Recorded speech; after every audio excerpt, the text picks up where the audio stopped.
Well, good morning all. This is Patricia and I am traveling for history. On today's show, I'm going to continue the celebration of my 5 years on YouTube. And the topic today is very specific to that trajectory. And I'm going to be talking about my cat, Sargy. You may recall him. He was a brownish, there's my baby boy, right there. That nonchalant paw just sticking out in one of his favorite beds. So he started showing up 4 years ago on my channel. There are 13 videos of my boy on there. And started filming him because he was very photogenic. I mean, I don't know what it is about our pets, at least my pets. As soon as they see you, it's like with a camera or phone and all that, they're just like, all right, star of the show. So, but my boy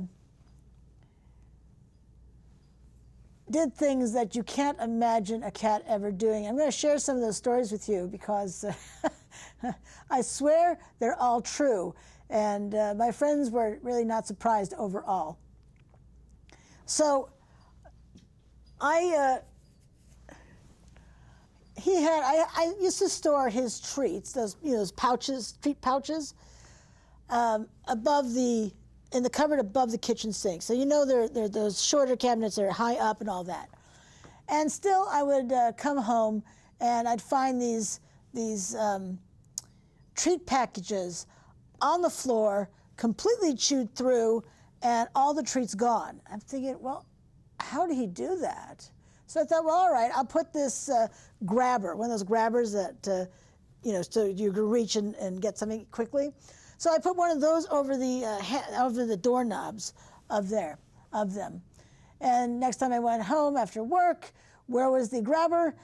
It was on the floor, or it was askew, and again, the treat bag on the floor, chewed through, and another satisfied Sargy. So then I found an incredibly long rubber band. I don't even know where I got this from, but it's one of, like this length of rubber band. And I wrapped that around as well and secured it. I mean, I could hardly open the darn thing. I could only open so far. And what happened? I found it chewed up on the floor next to the treat bag that was also chewed through, where he enjoyed every last treat in that bag as well. So I tried one more thing. I found the longest twist tie known to man. I mean, this thing must have been a good 2 or 3 feet long. It was insanely long. And I wrapped it one way, in one direction on the right side, and in the opposite direction on the left side. I watched him. He stood on the edge of the sink with his paws up against the cupboard doors. And he's looking and looking and looking all around. And then I watched him start to unwind the one on the right, and then he unwound the one on the left. And these were wound differently on both sides. And I thought to myself, if you can do that, you can just have the doggone treats. So I am still, yeah, see that mischievous look there? That one that says, oh, I got caught? That really wasn't a typical look. It's more like a satisfied, ha ha, I messed with you again. Yeah, that boy of mine, gotta say. So that's one story. It actually happens to be one of my favorites of him too, because it really does, it does show everything. All his cards were on the table. And one of my favorite videos of him, and there are 13 of him on my channel.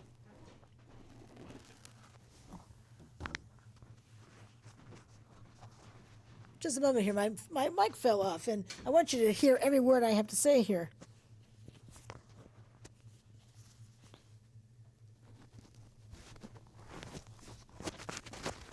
There you go, that should stay on.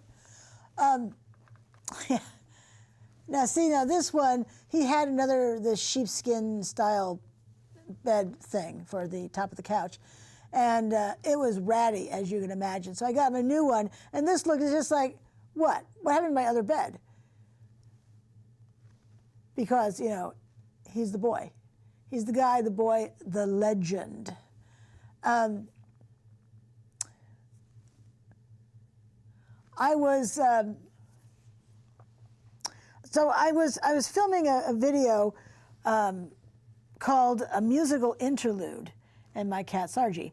Now, I was doing a book recommendation of this particular Reader's Digest music book. I own a lot of them, and I'd like to play from them.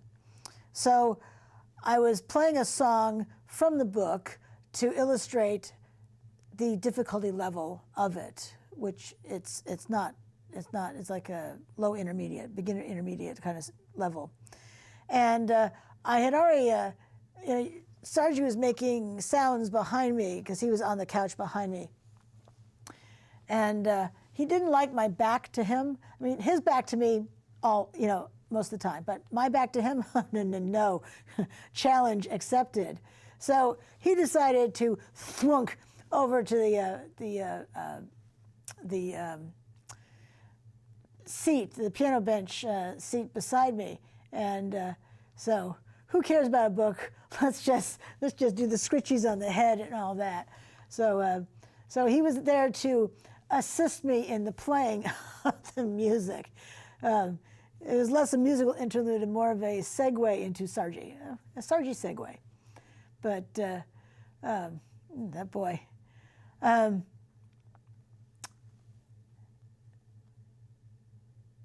indeedy, look at all those videos.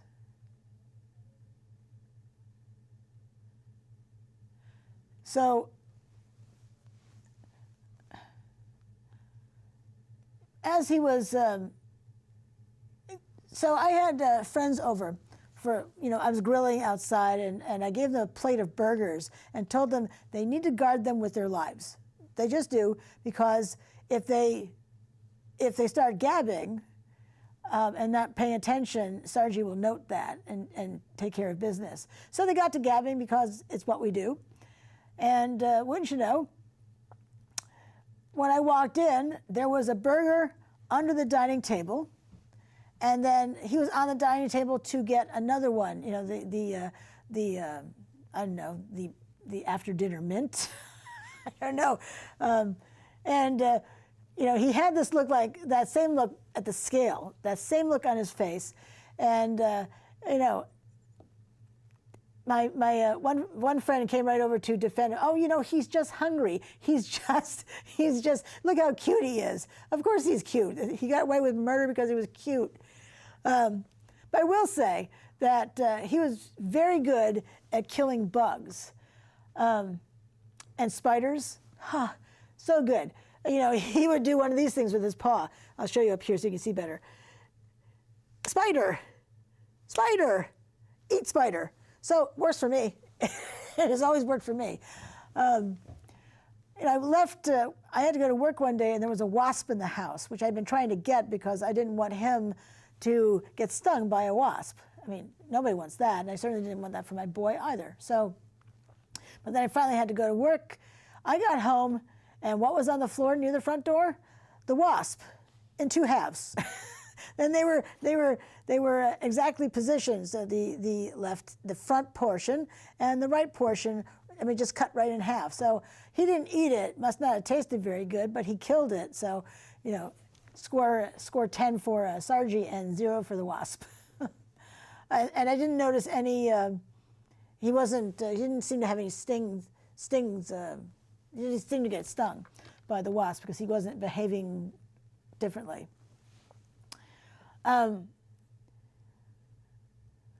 When I first adopted him, he was,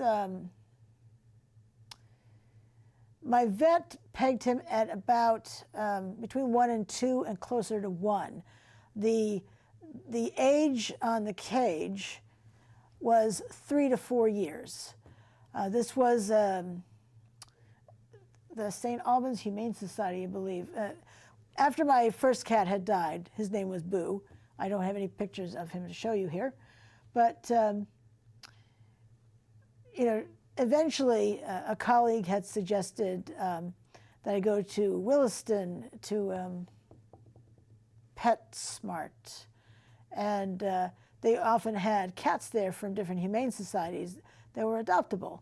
So I started going up there and discovered Sargi lounging comfortably. Imagine that. He's all these other cats are in the cage, in their cages, looking like they're in a cage. And this boy is lounging. He's got, like, right there, his arm just sort of out of the cage a little bit. And so I was going every day to see him. So I put in an application for him and discovered that there were 9 other people who wanted that boy. So, and they lost my application. I had to fill out another one. So the only recommendation on there was from the vet. That was the only one they requested and required. And when I asked why they gave Sargi to me as opposed to anyone else, the woman answered, well, because of the recommendation. But it just seemed, I mean, I know that my vet gave a very enthusiastic response. I just was surprised. It was, you know, I'm thrilled. You know, the boy and I were together for, well, almost 16 years, looking at that face and all that great stuff. He would, so when I moved to the building where I was resident manager, we lived on the first floor, and Boo was there first. But Boo was old at that point, 14, 15 years old. So he was a slow walker. So if he got out the front door and walked across to the community space, which was across the building, I could catch up with him pretty easily. I'd forgotten about that dynamic when I had this younger cat. And I inadvertently left the door open, the front door open one day, and whoosh, I was wondering where he'd gone, and then I was looking for him. He was all the way to the other end of the building in the community room, the farthest wall of the other side of the first floor. So I had to get some exercise in to catch up with this guy. Now, I used to have plants in my home, and Boo didn't care about them. He didn't care at all. Oh, they're over there. I don't really care. Where's my food? And he didn't like, the only people food he liked was a fresh from the store rotisserie chicken. Fresh. Once it went in the fridge, he no longer wanted any. But that and tuna fish, like tuna fish from a can, tuna fish. And that was it. He didn't bug me for food or anything. But Sargi, on the other hand, on steroids. So coming back to the plant story, I had a variety of plants, including a green pepper plant I was growing inside. Those things, if you don't know it, have these, I'll call it a vine. So you'll have a green pepper, a vine, green pepper, vine, green pepper, vine. And I was starting to get green peppers growing. I was so excited.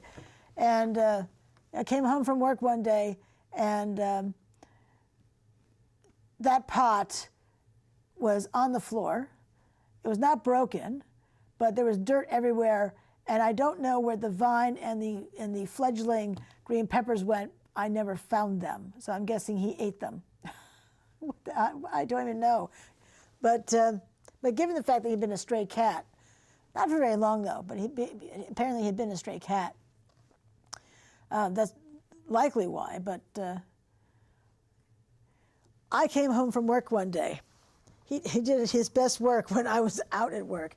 But I came home from work one day and saw that the freezer door was open. I thought, well, that's odd. And I looked at the floor, and I saw this.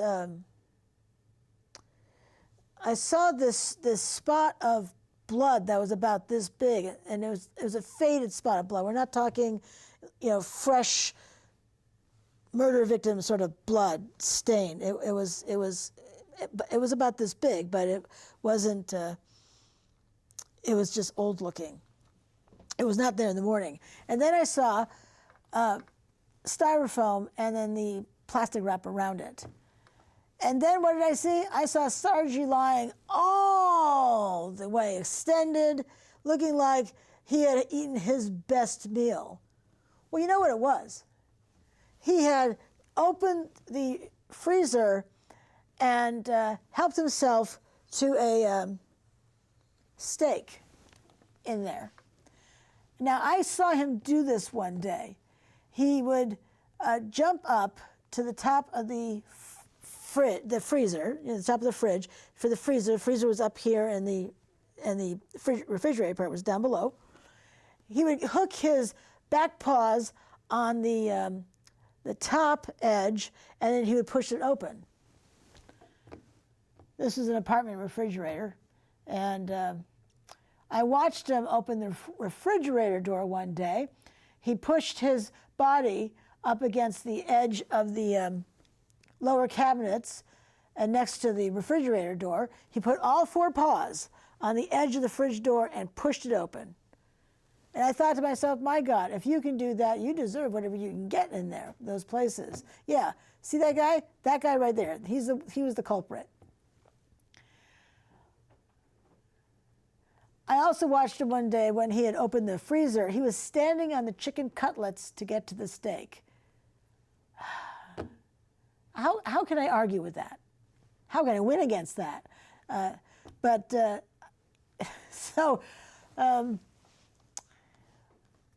When we moved to my condo, it's a side-by-side refrigerator, and he was not able, and it was brand new. He was not able to open it at all, and I'm sure he was trying to figure it out right to the bitter end. Yeah, he was an insane boy. His antics were crazy, crazy. And then, he had been. He was acting differently. I mean, the boy acted differently anyway, but he was legendary amongst our friends, absolutely. People would ask me, so what do you do now? What's the news story about this guy? I mean, because he was always running, like every cat we know, he liked running up at the top of the furniture and whatnot. My current cat, Snowy, likes to do that too. Don't let that face fool you at all. Because he was a wild boy. And who doesn't love to watch those cat zoomies, right? I would hide his treats around the house, and he would go and find them, every last one of them. It was really fun to watch. And then when I would try to find some new places for him, he sniffed them out 100% of the time.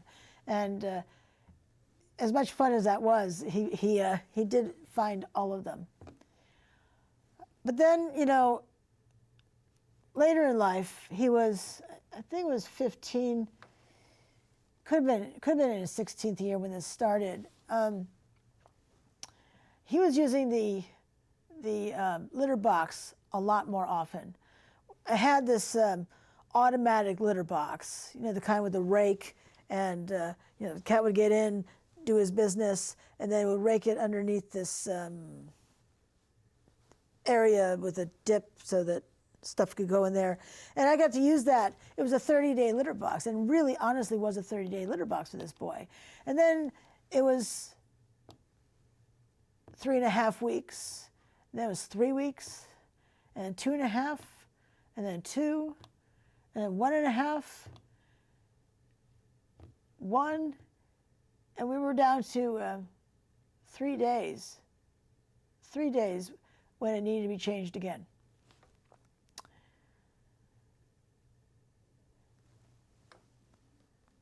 I was taken to the vet because of this change. Not, mind you, I took him there before we got to the 3 days, but he had kidney disease. And, trying to get him to drink more water was really challenging. I had a bowl out for him, but so and then I was adding more water to his food. So I was taking him to the vet pretty regularly at that point. So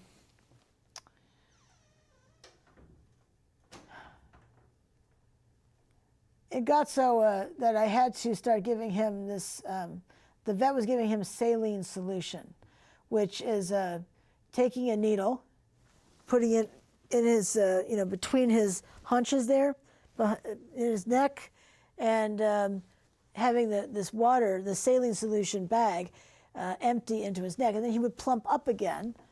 That more like that I'm sick, plump up look than a healthy, plumped up look, or even just being fat, plumped up look. And they wanted me to do that at home, which I wasn't good at, but perfectly honest. The needle on that, I don't know how to describe how big it was. We're not talking like a syringe sort of needle. We're not talking one of those that any one of us would get for drawing blood or a shot. This was more like it reminded me a little bit of a scoop with a sharp edge. It wasn't a big one. It was, I don't know, it was a 1/16 of an inch, maybe. But it still looked like a scoop. It was kind of dense in its size, and unlike the doctor who is fine with doing that because it has to be done, it was really hard for me to do that because I knew it hurt him. So I was just taking him to the vet to get it done, but it was expensive to take him to the vet. And he didn't really, well, what animal wants to be taken to the vet? Does yours? Please, if that's true, put in the comments below. I want to know if your pet's okay with going to the vet. I can see it now. Your dog's in the car, happy dappy, and then suddenly, oh no, I know where we are now. So, excuse me.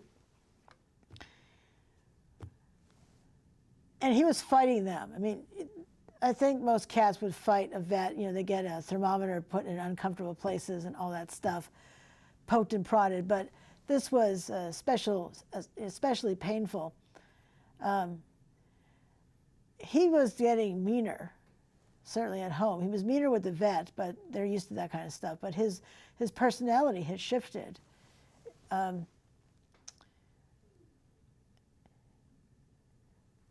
It got so that at home he was being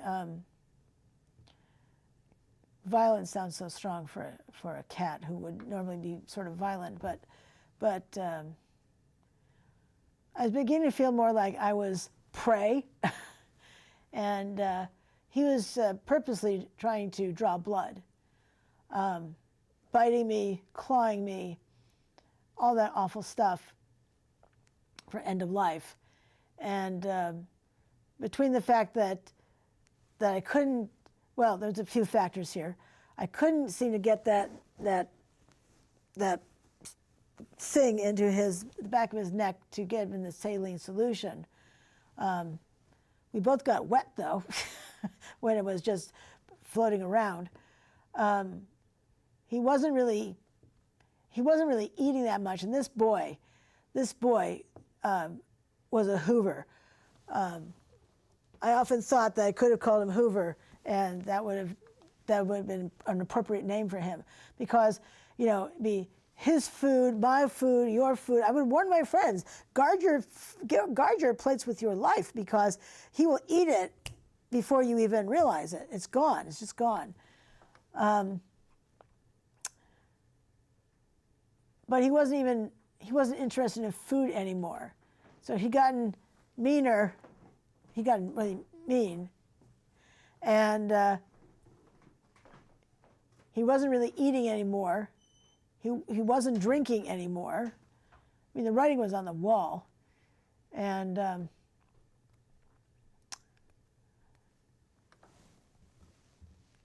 so a friend drove me over to the vet for his last vet visit. and stayed with him until the end. And when he died, Sargi will come back as a legend in some other life for some other person, and they will have a fabulous lifetime with this good-looking and handsome boy. Look at that face. Not the face you want to see if you're a canary or a spider or a mouse. But damn, he was a good-looking guy. Purred a lot.